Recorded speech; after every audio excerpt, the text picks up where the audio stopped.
Good afternoon and welcome to another installment of Problem Children's Roundtable discussions.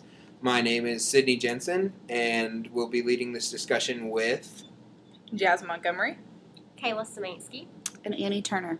We're actually discussing today a book written by Rafe, Esquith, called Lighting Their Fires, subtitled Raising Extraordinary Children. And we kind of each took an opportunity to read a few chapters and pick out what we thought was most important. And so we're going to start the conversation with Jazmin Montgomery again.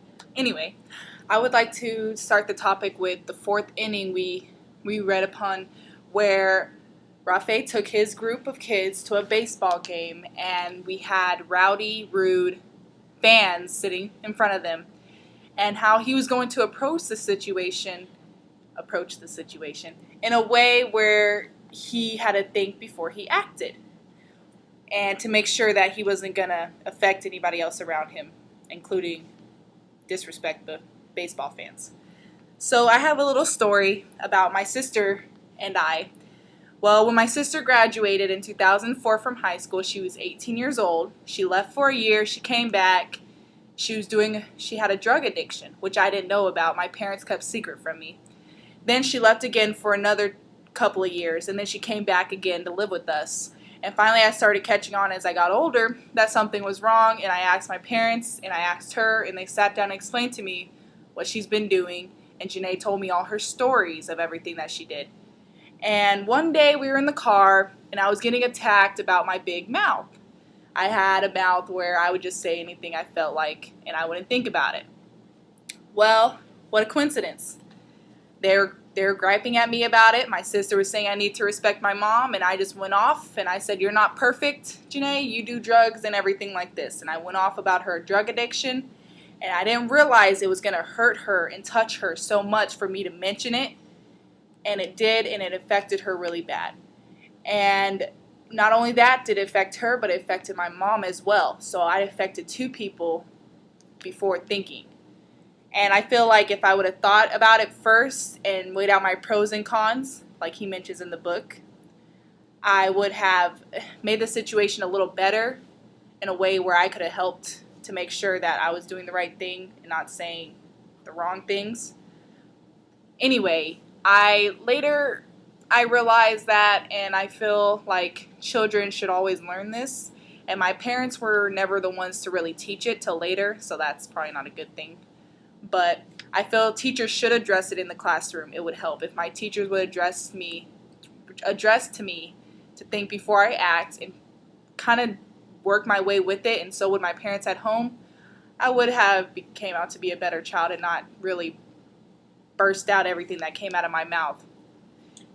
Yeah, I think that's a really good point. And I love that you mentioned that he talks about that list of pros and cons, because a lot of students and children and other college students as well, they don't really have that list of pros and cons to think about.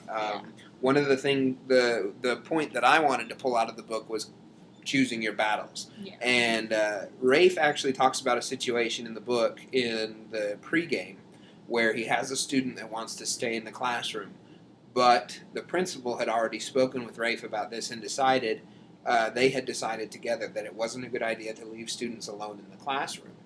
And Rafe decided to back down on this point because he felt that he could, if he backed down on this point, there were other places where perhaps education of students or personal focus on a student would be more important and more important place to take a stand.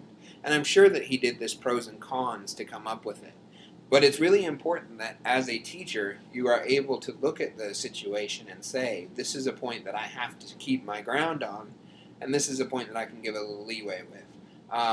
You're going to run into students, parents, and other people in the school who feel like you should make special arrangements for a particular student or a particular practice within your class. Mm-hmm. And as a teacher, it'll be very important for you to decide what points you're able to give leeway on and what points you're able to keep back. Annie, what do you think about this, about giving and taking as a teacher? I completely agree with you on what you're saying about students trying not to give too much attention to one student or another on a particular subject or classroom setting. My topic that I really liked and focused on mostly about the book was creating extraordinary students. In the title of the book, it says raising extraordinary children, and I think that is so important. On the 7th page of the first chapter of the book, the author says that students aren't born extraordinary, they become that way. And he's talking about his own students in his classroom that he talks about throughout the book. But I think that all teachers need to take that and kind of run with it, because extraordinary students come from extraordinary teachers. And as a teacher, you're going to be in a classroom with 20 plus kids, and it's going to be hard to spend time one-on-one with each of your students individually. If you take some time to focus on about 5 students every day, you can spend about 10 minutes with them, whether it be during their recess time or during free time in the classroom. 10 minutes with 5 students individually each day. By the end of the week, you've covered at least 25 students, and everybody has gotten some one-on-one time from you that is so important and vital to their journey in your classroom. Not every student has parents that go home and work with them on their homework or on anything that they might be struggling with in school.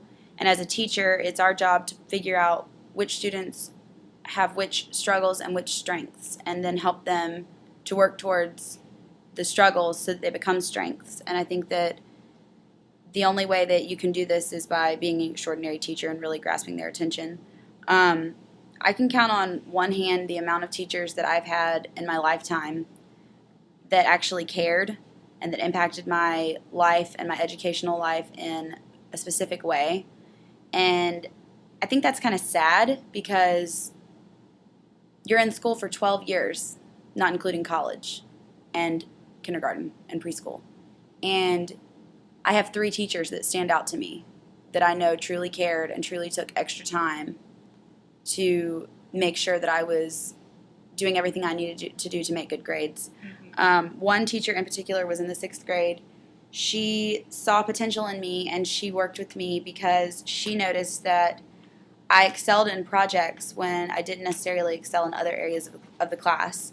And when she saw that I really enjoyed projects, she gave me several projects to work with, and they got me interested in things. And they weren't just projects for bonus points. They were projects that I learned from, things that would make me have to interact in a different way. And if she wouldn't have taken the time to notice that in me, that I worked better with projects, it might have, drastically changed the way that I handled the next 6 years of me being in school. That teacher and me actually still keep in touch today, and I think that's really awesome that she's kept up with me. And I think that's just a prime example of how an extraordinary teacher can create an extraordinary student out of someone who necessarily wasn't the most extraordinary student. Exactly. I think also Rafe says in the end of the book, he talks about the old story about the old man and the young man on the beach. And the young man is picking up starfish and throwing them into the ocean again. And the old man looks at the young man and says, "What are you doing? You're not going to be able to save them all. You won't be able to make a difference." And the boy picks up one starfish and throws it into the water and says, "I made a difference in that one's life." Mm-hmm. And outstanding or exemplary students, extraordinary students, are the goal of every teacher. But I think that we also need to remember as teachers that every child needs focus. Every child needs attention. Kayla, you kind of talked about that a little bit before. Yeah, I have a personal story I'm going to tell you about with my experience in focusing on students. During middle school, I was very behind in math. My math teacher, obviously knowing that I was not the best student, would always pick me to go up to the board and work problems.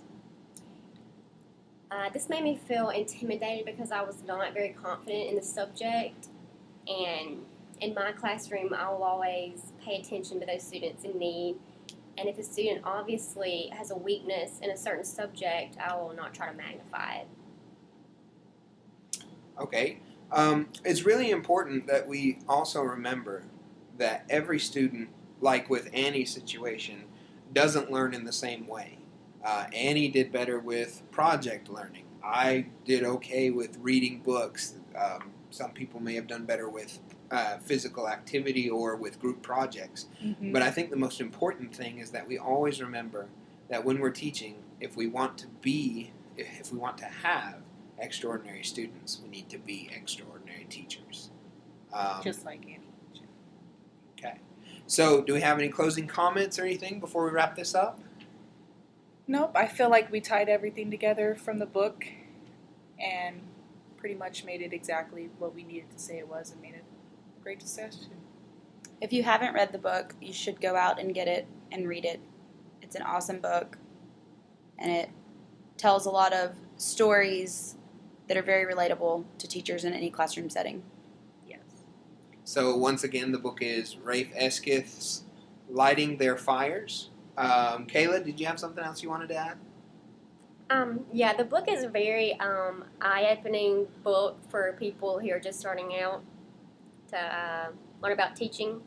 So, As well as Kinda. parenting, too. It opens your eyes to make you realize that you are going to have difficult children or children from at-risk areas that need extra attention, and you'll have to give them that attention to make an impact on their life and their educational career. I agree. All right. Thank you very much for your time, and we'll see you next time.